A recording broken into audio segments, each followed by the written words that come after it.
Hi all, it's Emily Rand with ESPN Esports, and today we're kind of moving sideways away from esports to talk about a game that's actually really near and dear to my heart, which is Final Fantasy VII, given that the remake is coming out on April 10th. I actually had a chance to play the game, watch some of my compatriots play it, a lot better than me, by the way, with the new battle system, and so here I am to talk about it.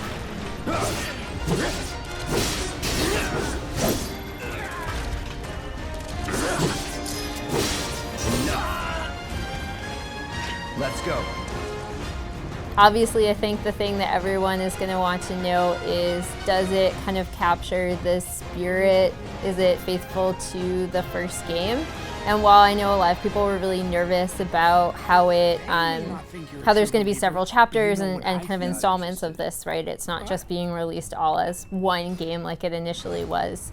I think that it does definitely keep up what the spirit of the first game is. The thing that people don't remember a lot of time about the first one is that it's really corny at times. It's kind of dumb, it's kind of goofy.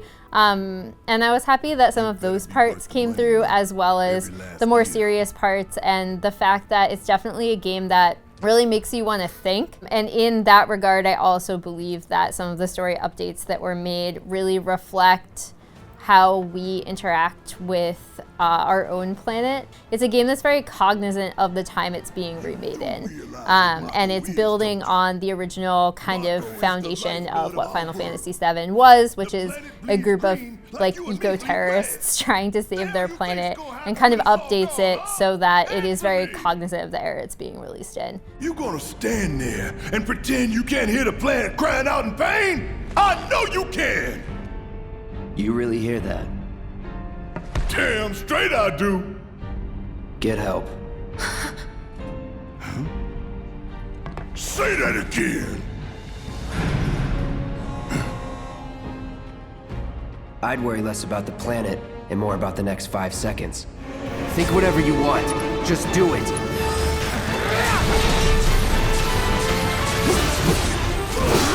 Now, in terms of gameplay, the gameplay is wildly different. It is really interesting how each character is different, and some of the characterization in this game actually comes from the way the gameplay works, which I really liked. Like, for example, Barrett is obviously just a larger human. He's kind of standing there, he's using his gun.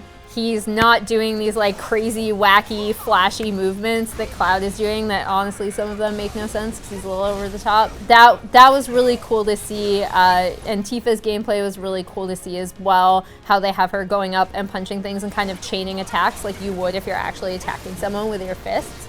So I think they really tried to take into consideration how everyone is going to use their specific abilities and kind of drag that into the modern era through the gameplay. So you're getting a lot of this characterization through the way people fight, through dialogue that happens even within, like if there's a really long boss fight and it's at the very beginning of the game, like Cloud and Barrett are just going to be sniping at each other the entire time. And that's also where some of this goofiness comes in, but it was a very enjoyable experience, both to play and to watch from that perspective.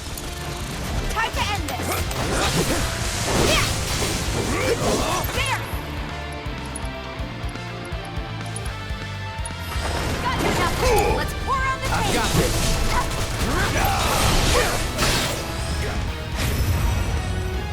Get him!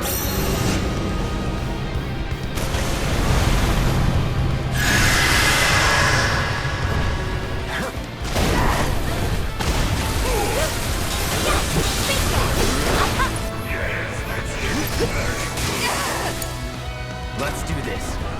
From the snippets I did see of the story, there are some characters that you're going to see a lot quicker in flashbacks. It will definitely play with your knowledge of the game and the story of the entire game itself from the get-go. If you are replaying this as someone who really resonated with the first game, it definitely plays with your expectations, and not in just a like kind of wink wink nudge like here's an Easter egg, here's a nostalgia Easter egg, but it really is trying to make it so that It's again taking the foundation of the original game and building on it in a way that will make the story experience itself seem fresh to people. On the whole, again, if there's something I could stress about in the way they've updated the story, it's that they're really trying to find a good balance between pleasing old fans and updating the story for them so it's still a really interesting experience that plays with your expectations, but also making it something that is really modern, that is really cognizant of the current political climate and era that we live in. And in that respect, I think it is mostly successful. Again, I think it has a few missteps, but on the whole, I was really pleased with the demo that we had today. Sorry, I know it's sudden.